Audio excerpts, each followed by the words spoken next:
Alright guys, welcome back to the channel, and in today's video we're going to see what actually went wrong with my destroyed 4-valve motor. So let's get into today's video. Alrighty, if you guys haven't been following the 4-valve swap build, it's a 2003 Mustang GT that I've been trying to fight forever to put a 4-valve motor into, or at least a healthy one at that. And this is a Texas block that I behead swap. And long story short, we were out tuning, and I assume that one of my rod bolts, because this has the ARP rod bolt stud nut, whatever you call that thing. It has one of those kits in it, and I believe one of those bolts backed out and ended up breaking the rod somehow.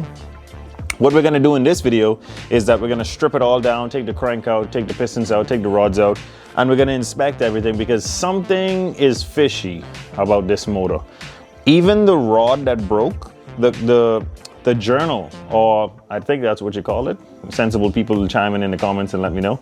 But I think it's the journal or the surface where that rod broke is still good. I can actually take an emery cloth and might buff it for about 10 to 15 seconds and that thing is going to come out smooth. It doesn't have any grooves in it that you can like noticeably see or feel from rubbing your nail on it. So I'm going to completely tear this thing down and hopefully we can figure out what the hell went wrong. So let's get to tearing this bad boy down.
Alrighty, we have a story to tell here. Let's start out with the main bearings. We had not one spun main bearing, which means all of them still sitting in their seats and you gotta press them out.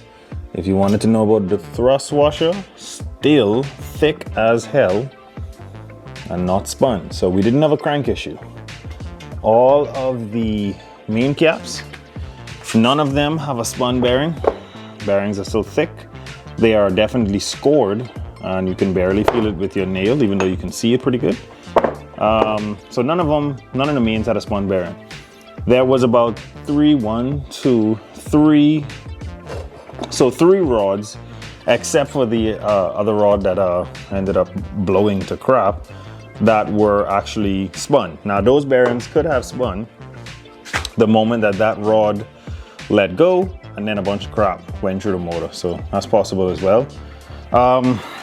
This big crater thingamajiggy right there is where the rod just completely decimated the block and was beaten on it.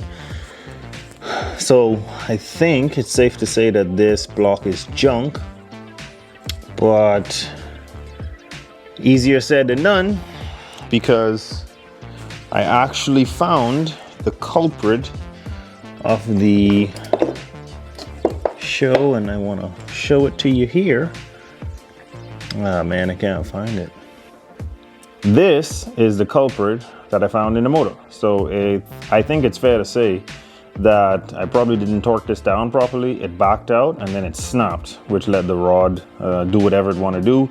The crank probably broke up the rod and then sent it through the motor. So yet again, another 4-valve motor I destroyed just by not knowing what the hell I'm doing. Okay, on to the next thing. We have, like I said, 4 good pistons and rods. The main was good.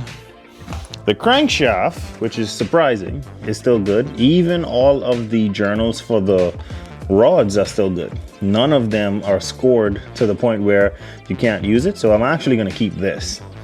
It doesn't have, I can't feel any scorches on any of the journals for the crank. So that is freaking awesome. Crankshaft is good.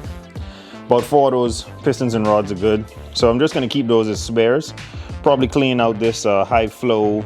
I think that's a high flow or something like that pump. So I'm probably going to clean that up, keep that. Everything I can keep, I'm going to keep. And I think the main caps go with the motor, so I'm not going to keep those. But a lot of destruction, all because of one bolt that decided to eject my rod. And there you have it.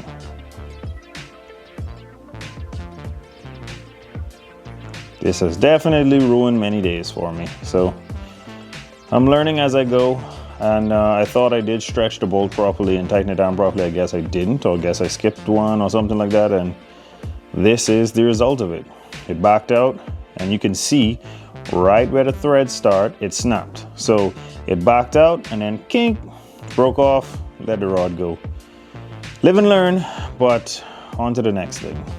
Alrighty, now that you guys have seen all of the carnage that happened in the motor, and it's all because of one bolt that just wasn't torqued down properly or didn't go through the proper stretching sequence, we have a completely destroyed motor now. A few of these pistons and rods are still good. I'm going to keep the crank, oil pump, the plate on the back housing, but the block is junk, and a few of those pistons and rods are junk. I think those caps are specific to the motor. I'm not sure. I might just hold on to them, knowing that they can fit onto this crank. Might not. We're gonna see how it goes, but all of the main bearings were good, and we had a few spun connecting rod bearings that really probably got damaged after the rod let go and the oil pump circulated a lot of metal through the motor. So I think it's, like I said, I think it's very easy to say that this one broken bolt destroyed the entire motor, and that's kind of how the game is. In my experience, I've never claimed to say that I know what I'm doing when I'm putting these things together. I'm just trying to do them. I'm attempting to do them. And sometimes, most times, let me not say sometimes, most times this is how it actually ends up. So you live and learn. Now, if I ever use these bolts again, the ARP bolts, I know that there's a proper stretching sequence, and you got to do it a few times, and you got to clean out the holes properly, and you got to, even though I did that stuff before, you have to double and triple and quadruple check your work if you want your motors to last, or you go to a reputable engine builder. But we have definitely solved the case when it came to why this motor grenaded itself and just completely let go. So yeah, we got to get to the next one now. Thank you guys so much for watching. Don't forget to like, share, and subscribe. Always remember, don't drift without your dreams, and I'll catch you guys on the next one.